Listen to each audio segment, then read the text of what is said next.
নমস্কার বন্ধুরা, আজ আমি পড়াবো আমার বই দ্বিতীয় শ্রেণীর প্রথম পর্ব থেকে। এটা পশ্চিমবঙ্গ প্রাথমিক শিক্ষা পর্ষদের একটি বই, যে তোমরা মন দিয়ে দেখতে থাকো। তো প্রথমে চলে এলাম পৃষ্ঠা নম্বর 6-এর। পড়ার নাম হচ্ছে খেলার মাঠে। এটা নিশ্চয়ই তোমরা বানান করে পড়তে পারো বা পারবে। তো নিচে কিছু দেওয়া আছে, যেটা কঠিন কিছু, যে বাঁ দিকের সঙ্গে ডান দিক মেলাও। প্রথমে দেওয়া আছে দিক বিদিক, দয়সী গয়বহেসী, দিক বি দিক। এই দিক বিদিক এর মানে হলো চারিদিক। আমি এটা মিলিয়ে দিচ্ছি, তোমরা পারলে মিলিয়ে নিও। তারপর আছে গ্যালারি।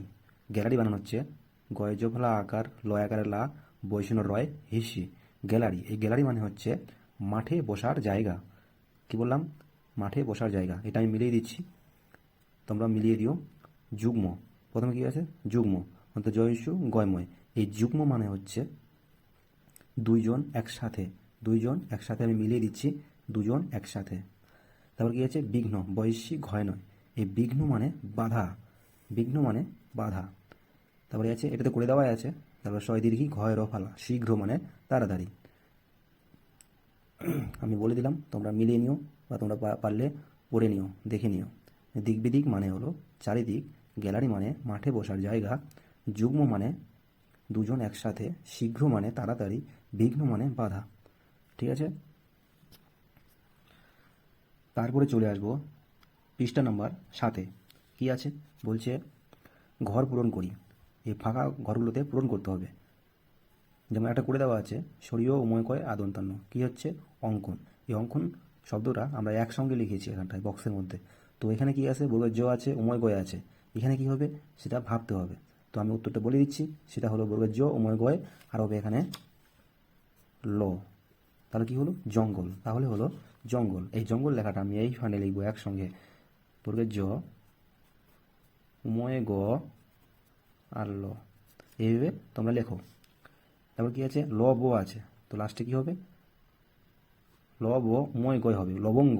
উময় গ, এই হলো লবঙ্গ। এই লবঙ্গ লেখাটা আমি এখানে লিখব, ল ব উময় গ, লবঙ্গ। তারপর কি হবে? ল আছে মাঝখানে, ফাঁকা আছে, শেষে আছে দন্তান্ন। তো মাঝে কি হবে? এটা হবে লঙ্ঘন, ল উময় ঘ, উময় ঘ। এ হলো লঙ্ঘন, ল উময় ঘয় দন্তান্ন। এখানে হবে লঙ্ঘন, ল উময় ঘ আর দন্তান্ন, লঙ্ঘন। ঠিক আছে? এইভাবে তোমরা মিলিয়ে নিও। তারপরে চলে আসবো পৃষ্ঠা নম্বর 8-এ। এখানে দেওয়া আছে এই সার্কেলের মধ্যে 3টে উত্তর দেওয়া আছে। এই 3টে উত্তর এই 3টে বক্সের মধ্যে বসবে। প্রথমে দেওয়া আছে চয় জফলা আকার, তারপরে চয় ছয়, তারপর দেওয়া আছে চয় চয় আকার।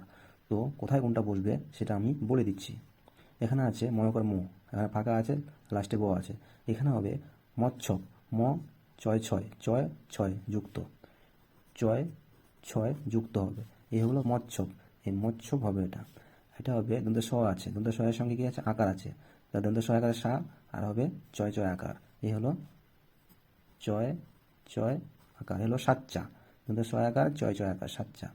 আর প্রথমেরটা হবে লাস্টেরটা হবে চয় জফলা আকার, চয় দিয়ে জফলা আকার, চেল্লা। ঠিক আছে? এই যে হলো এই লেখাগুলো, আমি এই শব্দগুলো এখানে লিখে নিতে হবে। তো আমি লিখে নিচ্ছি।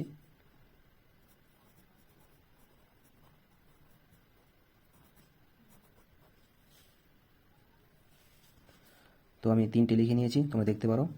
এইভাবে তোমরা নিজের বইয়ে করে নিও, আর অবশ্যই পড়বে বইগুলো।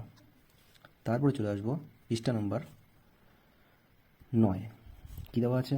যে ঝুড়ি থেকে নিয়ে মিলিয়ে লিখো। ঝুড়ি থেকে নিয়ে মিলিয়ে লিখো। এই ঝুড়ির মধ্যে সরিও আছে, মো আছে, আর বয়সন র আছে।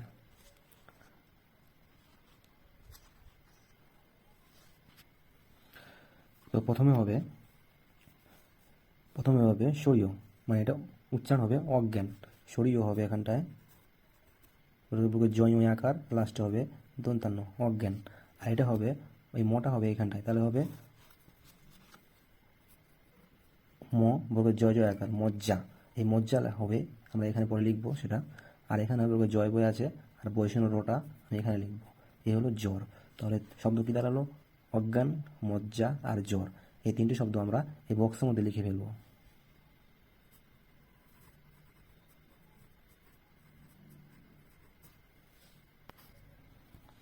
এই দেখো বন্ধুরা, আমি লিখে ফেলেছি। তোমরা এভাবে বাড়িতে লিখবে। আর ভিডিওটি ভালো লাগলে অবশ্যই তোমরা ফলো করবে আর সাবস্ক্রাইব করবে। ধন্যবাদ। আজকে এই পর্যন্ত, আবার পরে নিয়ে আসবো পরবর্তী ভিডিওতে।